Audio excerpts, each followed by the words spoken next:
Pope Francis గారు వారి పూర్వ నివాసమైన కాసా సాంటా మార్తా ప్రార్థనా మందిరంలో తెరిచిన శవపేటికలో పడుకొని ఉన్న ఫోటోలను వాటికన్ సిటీ విడుదల చేసింది. అయితే ఈ ప్రార్థనా మందిరంలో ఎవరెవరున్నారు అనేది మనం చూస్తే అతి ముఖ్యమైన వ్యక్తి ఐరిష్ అమెరికన్ కార్డినల్ కెవిన్ ఫెరెల్ గారు ఉన్నారు.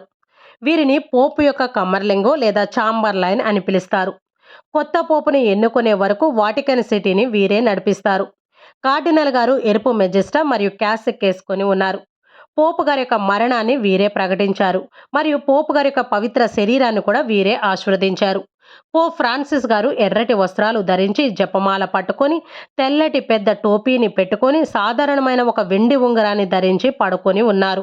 పోపుగా బాధ్యతలు తీసుకున్న సమయంలో పోప్ ఫ్రాన్సిస్ గారికి మరియు కార్యాలయానికి మధ్య ఉన్న సంబంధాన్ని గుర్తు చేసేలాగా ఒక మత్స్యకారుల ఉంగరాన్ని ఆయనకు అందించారు.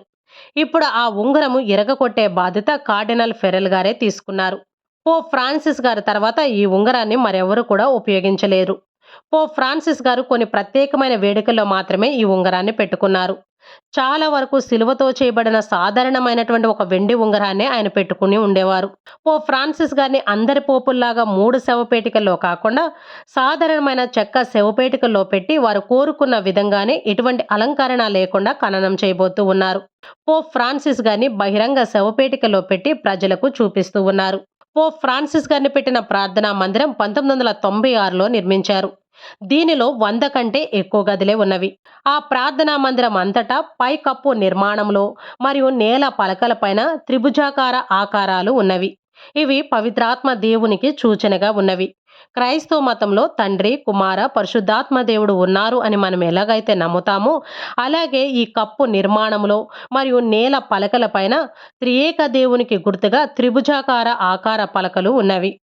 మరియు పోప్ ఫ్రాన్సిస్ గారిని పెట్టిన ఆ శవపేటిక వెనక పై కప్పు పైన లాటిన్లో ఒక పదం రాయబడి ఉంది.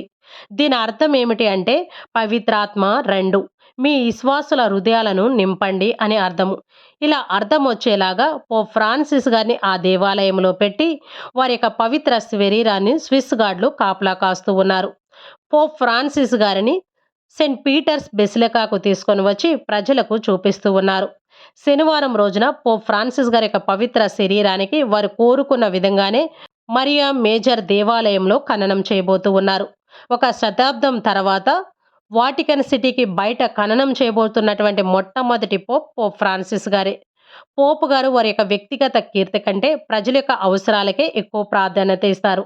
కాబట్టి వారి యొక్క శరీరానికి ఎటువంటి అలంకరణ చేయకుండా సాధారణంగా భూమిలో పాతపెట్టి ఫ్రాన్సిస్ అనే పేరును రాయాలి అని వారు కోరుకున్నారు.